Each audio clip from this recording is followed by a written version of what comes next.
Isang bus ang pumapasada sa Quezon City, hindi para kumuha ng pasahero, kundi para magsilbing classroom ng mga estudyante. May ulat on the spot si Bernadette Reyes. Bernadette, anong bus yan? Chino, sa halip na magpunta sa paaralan, ay ang paaralan ang lumapit sa mga komunidad sa pamamagitan ng Education on Wheels. Hindi lang ito ordinaryong bus, Chino. Sa loob nito makikita ang mga upuan at mesa. Meron pang blackboard at meron ding TV.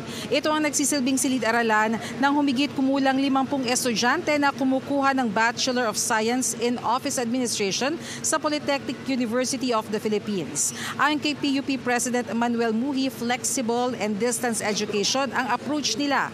Sa pamamagitan nito, hindi na kailangan gumastos ng mga mag-aaral para sa pamasahe. Dito rin makakaharap nila ang kanilang mga classmate na nakatutulong naman sa kanilang social interaction. Isang beses kada linggo nagkakaroon ng face-to-face classes ang mga mag-aaral. Sa ibang araw naman, nagkakaroon sila ng online classes. Umiikot ang Education on Wheels sa iba't ibang komunidad. Bukod dito sa Payatas, ginagamit rin ito sa Barangay Tatalon at iba pang komunidad kung saan marami mga mag-aaral ang hirap makapasok sa paaralan dahil sa mga hamong pinansyal. Chino, ito ang pagkakataon ng mga mag-aaral para sila ay makapagtapos ng kolehiyo at makamit ang pinakaasam na diploma. Chino?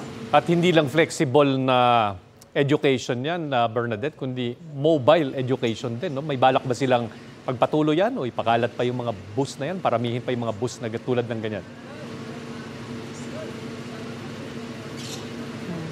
Alam mo, Chino, itong bus na nakikita nyo ngayon, nag-iisa lang yan na kanilang Education on Wheels. At isa nga sa hamon nila ay kung paano ito magiging sustainable. Kaya naman malaking tulong daw kung meron silang mga makakapartner na mga local government units na tutulong rin para nga maging sustainable ang ganitong klase ng programa. Chino? At sa kanilang tayaba, mas effective kapag medyo mobile na ilalapit sa mga estudyante ang mismong mga classrooms. Meron na ba silang pag-aaral na mas mainam ito kaysa sa regular classroom?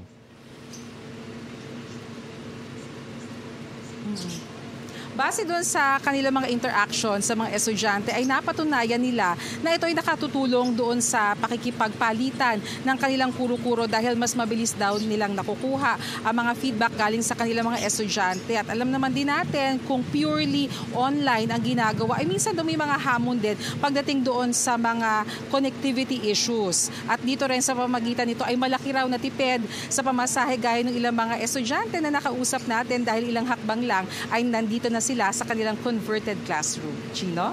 Tama rin yan, Bernadette, no? Dahil iba talaga yung face-to-face classes. Maraming salamat, Bernadette Reyes. Kapuso, alamin ang maiinit na balita. Bisitahin at mag-subscribe sa GMA Integrated News sa YouTube.